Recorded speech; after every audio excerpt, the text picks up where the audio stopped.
Note: please don't make a comment that is hateful and derogatory towards my wife. My post last time was locked because of this and I wasn't able to respond.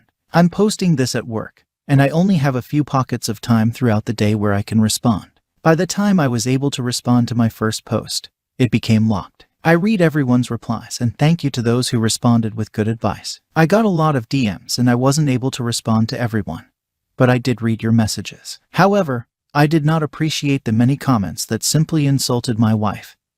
I know she fucked up and I'm still very angry at her, but I want to believe she can heal and become a better person. Also, some of the DMs I got were extremely weird and hateful towards women in general, like stuff you see on the Incel Tears sub.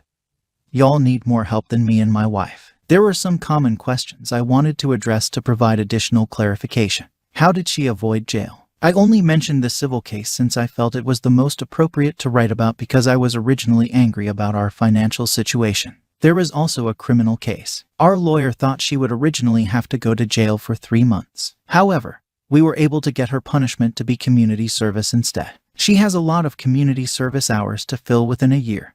She will also be getting visits from a PO. Laura and her husband did file restraining orders against her. I honestly can't blame them for that. It helped my wife that she had a clean record and has family that works in law enforcement. I want her to finish those community service hours first before we talk about her working more hours to help pay me back. Why did she do this to Laura? That is a good question. I asked her this multiple times over the past several months to try to understand what this woman did to my wife. She would tell me that Laura deserved everything horrible thing that my wife did to her.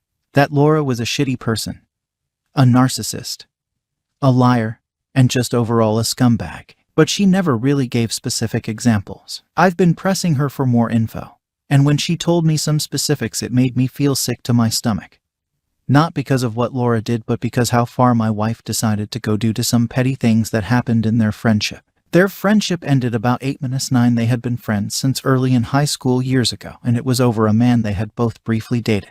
My wife dated Matt for a few months. She broke up with him because she thought that Matt had feelings for Laura. Laura said she didn't want to date Matt because he had dated my wife. My wife decided to test her friend Laura's loyalty and told Laura she had her blessing to date Matt. Laura and Matt ended up dating for a few months. My wife stuck around while they were dating, and once they broke up, my wife told Laura that she had failed a loyalty test. They fought, and ultimately it was Laura who decided to end the friendship. Note, in case it's not clear, Laura's current husband is not Matt. Secondly, I was able to get some information from her about what inspired her to do this since their friendship had ended so long ago. My wife said she happened to see by chance, not by stalking Laura at a restaurant about 1.5 minutes 2 years ago. And it looked like Laura had lost a lot of weight and was fit. My wife and I are both fairly overweight, and apparently Laura used to be overweight too. My wife admitted that she felt angry that Laura had lost a lot of weight while she had never been able to. My wife was also insulting Laura and said that she doesn't make a pretty thin person and that her new muscular body was too masculine. She also insulted Laura's husband's looks and physique as well. I saw both Laura and her husband in person on multiple occasions. They both look like normal, attractive people who obviously work out. I could also tell my wife was irritated when she saw Laura at the courthouse the first time, and you could barely tell that Laura had even had baby. My wife admitted that she just wanted to do some snooping to try to find that Laura wasn't doing well in life. She found the opposite and was jealous of Laura's success. She first found out both of their job titles. They both work at tech companies with some sort of engineering title, and their estimated salaries by using something called Glassdoor. And if that's accurate, then both Laura and her husband make really good money. She also saw a photo on Facebook of Laura and her husband standing in front of what appeared to be their very beautiful and large home. She said she was angry because she knew that Laura wasn't deserving of any of this. She proceeded to insult Laura about how she's not that smart, not pretty, not responsible. She claimed that all Laura did through college was do drugs, drink, have sex with anything that had a penis, skip class and failed a lot. My wife said that she's the type who would cheat on her husband, that she's manipulative and is always up to something, etc. Both Laura and her husband seemed very sad and exhausted throughout the whole ordeal. I never picked up on anything sinister from Laura at all. I felt absolutely awful for her. I felt extreme shame and embarrassment whenever I was in the same room with Laura and her husband. I don't think I was ever able to make direct eye contact with either of them. So yeah. I was expecting Laura to have done something truly evil or sinister in the past, and that just wasn't the case. Does she feel remorseful? I want to say yes, she does. She has been really depressed since this all finalized. However, I can't help but think she's sad only because she got caught. She hasn't directly said anything that would lead me to believe she is truly remorseful. She's still angry at Laura for escalating to the point of a criminal and civil case. She feels that Laura overreacted. My wife believes every horrible thing she said about Laura. She's convinced that Laura is some kind of alcoholic, drug addict who cheats on her husband, and is the type to lie and cheat her way to the top of her career. And somehow Laura is able to hide this from everyone in her life. My wife felt like she was trying to expose Laura for the monster that she is. She feels that Laura pressing charges and suing her is additional proof that Laura is vindictive. My hope is that she has time to think while she is doing her community service hours over the next year. I think she feels bad that I had to empty out our accounts and sell some things to come up with the money. I talked to her about working more hours once she has finished community service, and she agreed. Are you going to get divorced? The thought has crossed my mind, but we've been together for so long and I still love her despite this disgusting thing she has done. I can't see my life without her, but I know that if she doesn't improve or learn a lesson from this mess, then I can't be with her anymore. A lot of people mentioned that if she can do this type of thing to an ex-friend, then she can do the same to an ex-husband. This has me worried some. I'd like to believe she wouldn't go nuclear on me if we did file for divorce. I'll be taking precautions in case I have to defend myself in the future. Why is she only working part-time? She is a licensed masseuse and works at a really nice salon, spa. Her hourly wage is pretty high, but she hasn't been able to get the hours she wants at the spa she works at. She could probably get a more full-time position at a different spa, but with a slightly lower hourly wage, which would still bring in more income than what she is doing now. She really likes the place she is at and doesn't want to leave, but I may pressure her to full-time work elsewhere to help pay me back and refill our emergency fund once she is done with community service. At the moment, she is on board with helping me put money back into our savings accounts. What about therapy? I know we need this, both as a couple and as individuals, to deal with this mess. I talked to her about this and she doesn't seem totally sold on the idea of therapy. I've expressed that I think it would help both us, and she seems indifferent at this point. I've talked to her parents, who are really angry, disappointed in her. They basically begged me not to leave her over this. I told her parents that I think therapy would help both of us, but I can't afford it now. They offered to pay for couples therapy, but that is as much as they would be able to afford. So it's a start. I know my wife will need individual therapy, and if that means I stop going to couples therapy so she can get the one-on-one help she needs, so be it. I'm not ready to call my wife a psychopath as many of the commenters did the last post. I think she got carried away and thought she was trying to expose someone she truly believed was a bad person. I'm heavily leaning towards that she has had some sort of mental breakdown and focused all of her energy on this one woman in her life. I'm not going to give up on my wife yet. It's very possible that she has some underlying mental illness that could very well be treated with therapy or meds. How much money was she sued for? I don't want to give specific numbers, but it will take about 4-5 years to get back to where we were prior to this happening. If my wife takes on a full-time after she is done with community service and hands over the majority of her paycheck, it may take less than 4 years. Are kids involved? No, we don't have kids and are not planning on having any. What next? That's what I need help with. I've sat down with my wife a few times since the post and I can feel some resistance coming from her about starting couple therapy. I think she's irritated at her parents for offering to pay for therapy for us. She has stated that she would rather us solve our problems together without interference from someone she doesn't know. She's afraid she isn't going to like any therapist we find,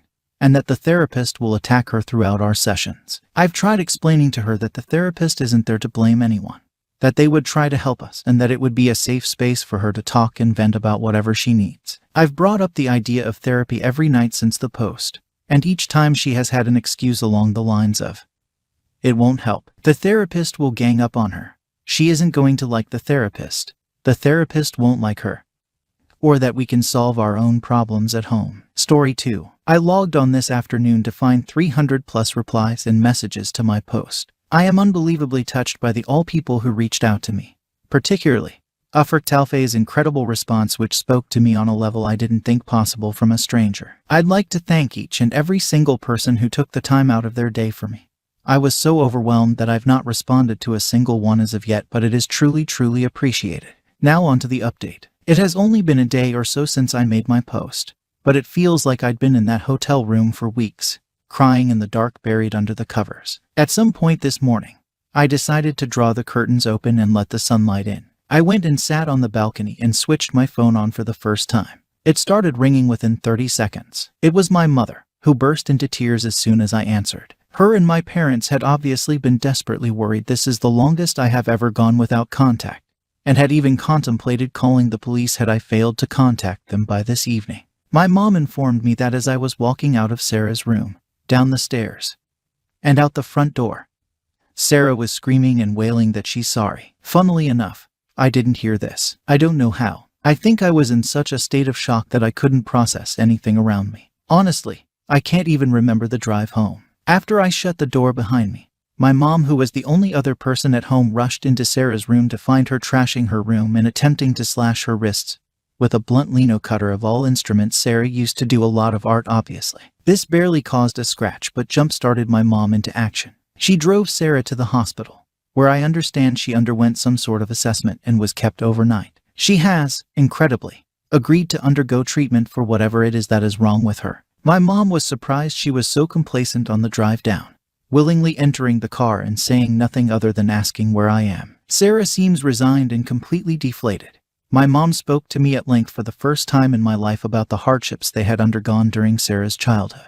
I am unwilling to go into detail and am still in shock about some of the things I heard. Sarah is not devoid of responsibility. She has long surpassed the age where she can blame her childhood for her behavior. But my mom admitted through tears that not sending her to therapy at an early age was the biggest regret of her life so far. I asked my mom if she knew why I had left. She admitted that she had known since Sarah's ex left 2 months ago. At this point, I had to struggle not to hang up, and I suddenly felt myself going back into that pit.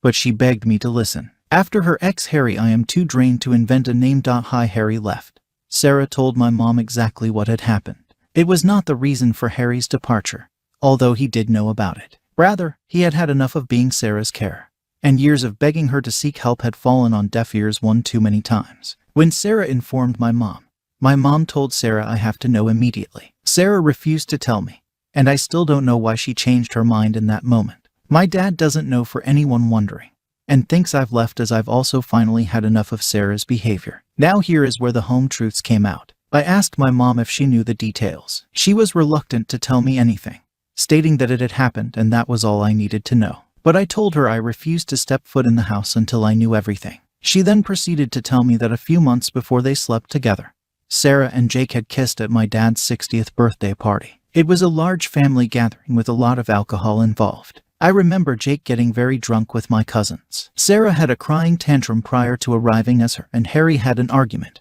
and he refused to come. She called me sobbing before she arrived. At some point during the night, Jake asked her if she was okay and hugged her.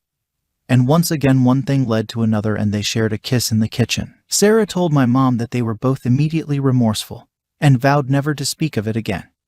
But Sarah deliberately sought him out the night they slept together, knowing he was unlikely to turn her down. She openly admitted she did it to get back at Harry, who had cheated on her during one of their many infamous breaks. I don't think I even entered her thoughts. At this point, I'd heard enough. We'd spoken on the phone for over 4 hours and I felt mentally drained and physically sick. Any hope I had of salvaging my relationship with Jake has completely gone. I feel the last 3 years have been tainted by their betrayal. And the many years before that, I wonder, did he like Sarah this whole time? Part of me doesn't even want to know. It's worth noting he has made absolutely no attempt to contact me other than a single text stating I'm sorry. Take as long as you need. As if it's inevitable I will come back to him. Things are still up in the air. I don't feel ready to check out of the hotel as I don't know where I'm going to go next. I feel my relationship with my mom has been rocked by these revelations. I don't know what's going to become of Sarah. I have no idea what I'm going to do about me and Jake's flat, where I'm going to live. I don't even know if I have a job anymore. I just haven't showed up to work. But I know the truth and the smallest part of me is grateful for that. The rest of me is consumed by a pain I never imagined possible. I guess there's nothing else to do now except wait